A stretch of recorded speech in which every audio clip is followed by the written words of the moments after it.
Now then, if you think of the origins of soul music, you might think of Memphis or Detroit, or in this country perhaps Wigan, for the Northern Soul movement. Well, on the last count you would be wrong. The birthplace of British soul is actually Norwich. Yeah, and as part of Black History Month, some of the pioneers of the region's soul scene are hosting an event at the Forum in the city tonight to explain why. Jim Rice has been to see them.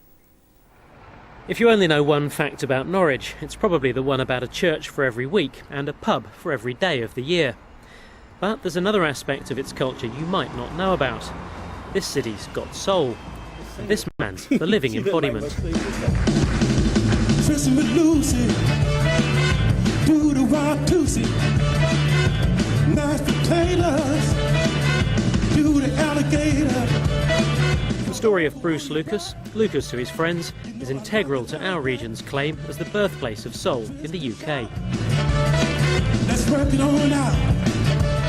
I ended up here when I was in the American Air Force, and I was stationed at Scorthorpe, and then I was at Mildenhall.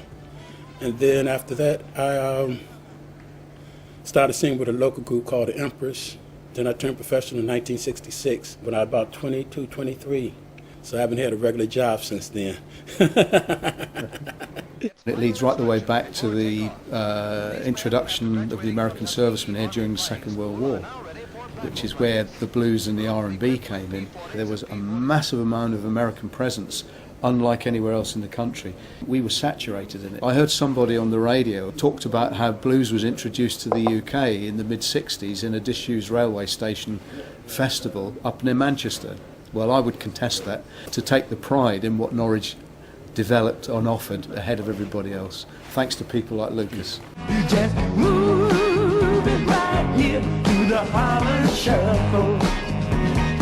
The heart of the soul scene was here in Tombland, where I met the men helping bring its story to life as part of Black History Month. I think, Tombland really where it all happened. I think, it just brought in the local community. It was also, amazing musicians. Boswell's, as this used to be, it was another very, very hot joint.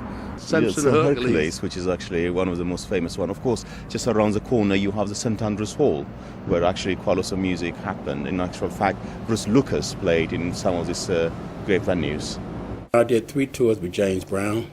I did about 4 tours with the Four Tops. So I don't really like name dropping that much because it's just like talking to everyday people. That's the whole thing. The first time when I met my wife, Samson Hercules, she refused to dance with me, sort of thing. So that was one of them things, but she'd probably be blushing if she see this report anyway. We've been married about 50 years now, so she'll forgive me for saying that. The soul of any city is its people, and generations of audiences at all these venues will have their own stories to tell, no doubt with backing track to match. Jim Rice, ITV News, Norwich.